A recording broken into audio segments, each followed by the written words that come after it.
Di Indonesia ada loh presiden yang gemar banget diam-diam belusukan bahkan ketemu dan nongkrong bareng rakyatnya langsung nggak pakai pas pampres. Siapa ya? Ikutin keseruannya di 4 menit update. Kita tahu ya kalau presiden turun ke jalan itu pasti semua masyarakatnya heboh banget. Pasukan pengaman presiden di mana-mana, media hilir mudik ngikutin setiap langkah presiden berjalan. Bahkan jalanan diatur ketat karena presiden mau lewat. Kalau buat presiden kedua kita beda cerita nih. Dulu Bapak Soeharto tiba-tiba minta ke wakil presiden Bapak Tri Sutrisno untuk siapin perjalanan rahasia dan gak boleh ada satu orang pun yang tahu. Bapak Soeharto mau berkeliling ke daerah terpencil dengan membawa sedikit alat komunikasi. Kalau kata anak zaman sekarang sih no pic hoax. Kalau zaman Pak Harto no belusukan hoax. Alias harus belusukan dulu biar nggak ada laporan yang hoax atau bohong dari para pejabat daerah serta para menteri secara langsung.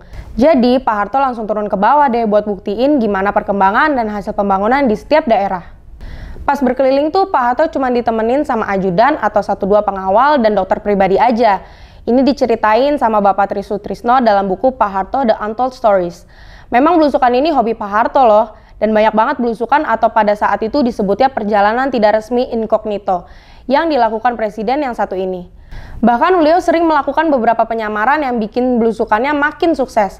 Gak segan-segan Pak Harto bukan tidur di hotel mewah, tapi numpang tidur di rumah warga, ikut makan ala kadarnya sambil ngobrol dan menyerap langsung keluh kesah rakyatnya. Tapi pada akhirnya info perjalanan ini bocor juga. Seringkali bupati dan gubernur di wilayah yang didatangi terlambat menyadari adanya orang nomor 1 di Indonesia saat itu. Mereka ketar-ketir karena khawatir bila ada kemungkinan penyimpangan atas hasil kerja ataupun dalam proses pembangunan yang sedang dijalani.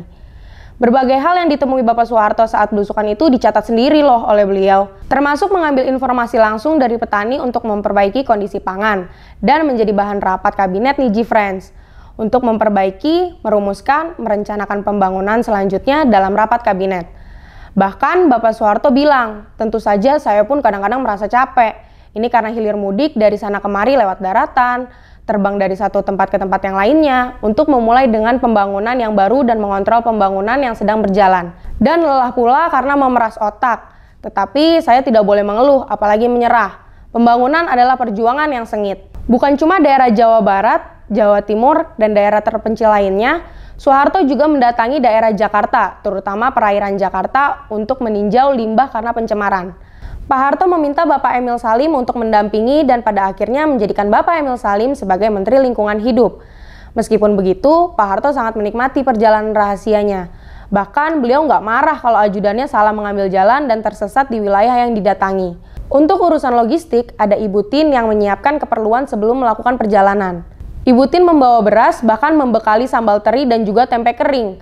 Kalau kata Pak Tri Sutrisno, saat itu kondisinya benar-benar prihatin. Tapi Pak Harto sangat menikmati setiap waktu perjalanan keluar masuk desa. Ternyata seru ya kisah belusukan Bapak Soeharto. Menurut kamu gimana G-Friends kalau pemimpin saat ini melakukan hal yang sama? Bisa nggak ya? Tulis pendapat kamu di kolom komentar. Selanjutnya kita bahas apa nih?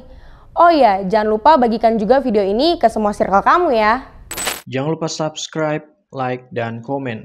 Golkar nomor 4.